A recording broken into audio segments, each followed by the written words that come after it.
असां ख़ुदकुशी आहियूं कंदा स्टूडेंट असांखे मारियो वेंदो आहे। जेके 5-6 छोकिरियूं ख़ुदकुशी जे नाले सां चयो वियो उन्हनि ख़ुदकुशी न आहे कई, उन्हनि खे बि मारियो वियो आहे। अहिड़ा हुन जी ॻाल्हि न आहे मञीदा तॾहिं असांखे तशदुद कयो वेंदो आहे, तॾहिं असांखे मारियो वेंदो आहे, तॾहिं असांखे इहो चयो वेंदो आहे त हिन छोकिरी ख़ुदकुशी कई ज़हर खाधो, पर ईअं केर बि न कंदो, न ख़ुदकुशी न केर ज़हर खाईंदो। कुछ ॾींहं पहिरियां सोशल मीडिया ते सिंध जी गैरतमंद न्याणी परवीन रिंद जो मौक़िफ़ साम्हूं आयो, जंहिंमें हिन ॼाणायो त संदसि खे क़त्ल करण जी साज़िश कई वई आहे।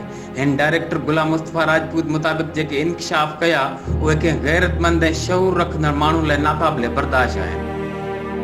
जॾहिं त परवीन रिंद जी FIR न दाख़िल कई वई, सियासी तौर ते मुक़ररु कयल वाइस चांसलर डॉक्टर गुलशन मेमून हिकु कमेटी तश्कील ॾिनी जेका बुनियादी तौर ते वाइस चांसलर जे अंडर में अचे थी, जंहिंजा नतीजा कंहिंखां ॿुझा न आहिनि।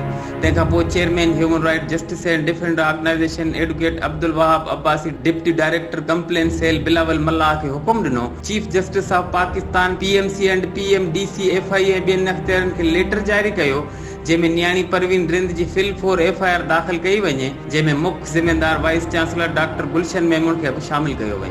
उन खां अलावा डिस्ट्रिक्ट एंड सेक्शन जज शहीद बेनज़ीराबाद जी सरबराही में हिकु कमेटी ठाही वञे जंहिंमें न्याणी परवीन रिंद जेके इंकशाफ कया आहिनि उन्हनि जो जाइज़ो वरितो वञे। जॾहिं त ह्यूमन राइट्स मॉनिटरिंग सेल जी रिपोर्ट मुताबिक़ मेडिकल यूनिवर्सिटी में अक्सर प्रोफेसर लेक्चरर मार्क्स जे चक्कर ऐं फेल पास जे चक्कर में न्याणियुनि खे ब्लैकमेल कंदा आहिनि। यूनिवर्सिटी अंदर जेके भी खुदकशियूं थियूं आहिनि उहे असल में क़त्ल आहिनि। एडमिनिस्ट्रेटर ब्लॉक खां वठी तमाम ब्लॉकनि जा इंचार्ज सिफारिश सियासी तौर ते रखिया विया आहिनि। लेटर में इहो बि ॼाणायो वियो त यूनिवर्सिटी जे अमले जा नंबर CDR ऐं WhatsApp रिकॉर्ड चेक करण लाइ FIA जी टीम तश्कील ॾिनी वञे। काफ़ी सालनि खां तालीमी दरसगाहनि खे तबाह करण जी कोशिश कई पई वञे, जॾहिं त न्याणियुनि खां सवाइ उन जा वालिदैन बि सख़्त परेशानी में मुब्तला आहिनि, छाकाणि त वेश्य दरिंदा तालीमी इदारनि में रखिया विया आहिनि। Chief justice supreme court, chief justice Sindh high court, IG Sindh police, director general FIA Islamabad, commissioner Shaheed Benazirabad, DIG Benazirabad, deputy commissioner district and session जज साहिबान ऐं ॿियनि अख़्तियारनि खे मोकिलियो वियो। वाज़े लफ़्ज़नि में वाइस चांसलर डॉक्टर गुलशन मेमून तरफ़ां मुक़ररु कयल इंक्वायरी खे सियासी ऐं गैर क़ानूनी करार ॾिनो वियो।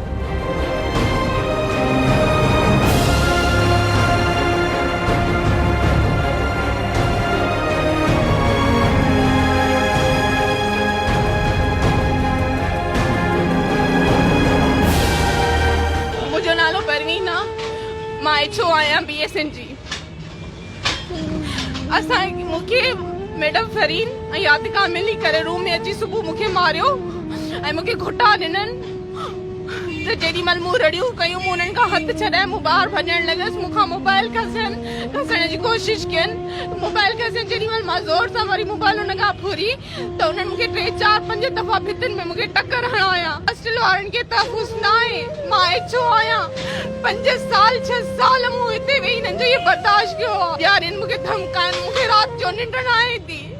जॾहिं असां का ॻाल्हि पेरेंट्स ताणी पहुचाईंदा आहियूं पोइ इहो ई चयो वेंदो आहे त तव्हांजी एडमिशन कैंसिल थींदी।